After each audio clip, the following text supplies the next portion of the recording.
Hi there, welcome back to the HTML5 game development video course. In the last video, we decorated the web page of the game.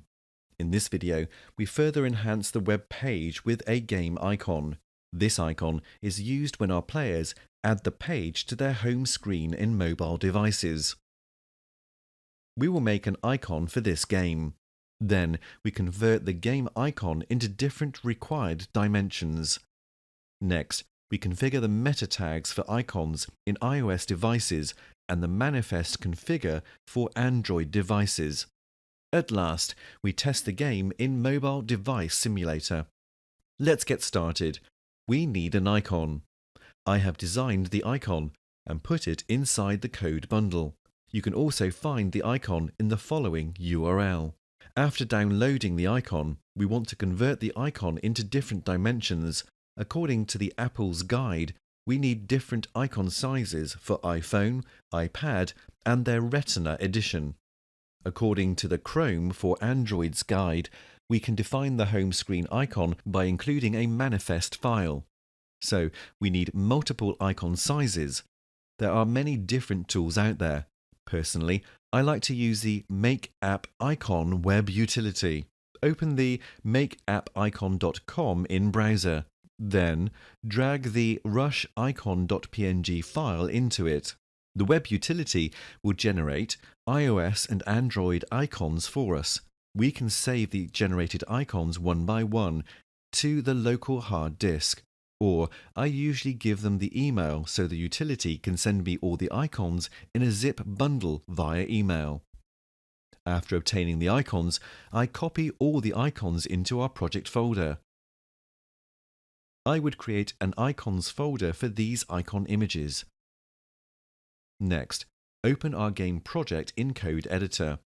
We create a new file named manifest.json. Inside the file, we copy the example manifest from the Android developer website. We change the name to Rush. We update the icon source path to fit our file's hierarchy. All the icons are inside the icons folder. And we want to make sure the file name listed here matches our downloaded icons file name. Let's open the index.html file in Code Editor. At the top of the file, inside the head tag, we add the link tag to link the manifest.json. We also link the iOS icons. Let's copy these link tags from the Apple's developer website and change the icon file names. Before testing the game in mobile device, we want to convert the ES6 version of the JavaScript into the currently widely supported version. We can do that by using the Babel.js. Open babel.js.io in browser. Click on the REPL link. Then we see an online converter. Copy the entire game-es6.js script into the left pane of the tool. The tool then converts the script into ES5 version on the right. We copy all the script on the right pane. Let's back.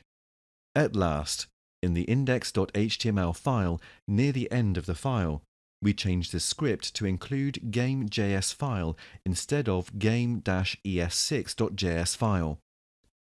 Let's save all the files and upload the game to hosting service.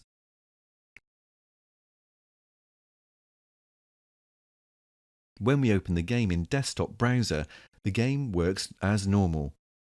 When we open the game in mobile devices or mobile simulator, we can also play the game as normal.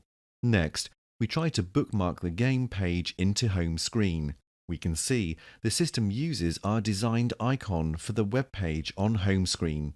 In this section, we have created Scene Manager to manage menu scene, game over scene, and a HUD scene. We display the game score on the screen and update the score when the player collects coins. We also make the web page of the Rush game looks nice. Finally, we just work on the icon configuration to allow a better icon when players bookmark the game web page to their home screen. Thank you for watching the entire HTML5 game development course. In this video course, we have just created two HTML5 games using Canvas and Create.js library. We created a count game and a platformer game. We learned to create game graphics in Adobe Animate. We learned to create modularized JavaScript so that each game logic is easier to maintain. We learned to handle tap events to make our game playable on mobile touch devices. We also learned to make the game looks sharp in Retina display. We implemented basic gravity and collision detection logic. We defined a leveling system with multiple difficulties. We also learned to decorate the game web page and make the game look better by setting a home screen icon. After the course, you may want to explore different game types with similar techniques we've learned in this course. For example, how about making a matching game with different photos? Or a counting game that combines the gravity and collision detection we learned in the Rush game? I would recommend you visit the Create.js documentation to find more possibilities there. I only covered a few parts of Create.js in this video. There are many different Canvas libraries out there, so Create.js is not the only options.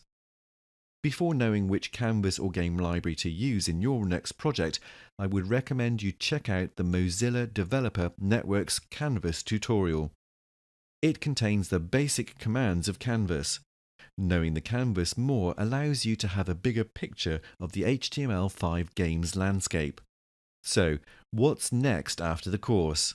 How about enhance the two games we just made? The Count game and Rush game could be more fun.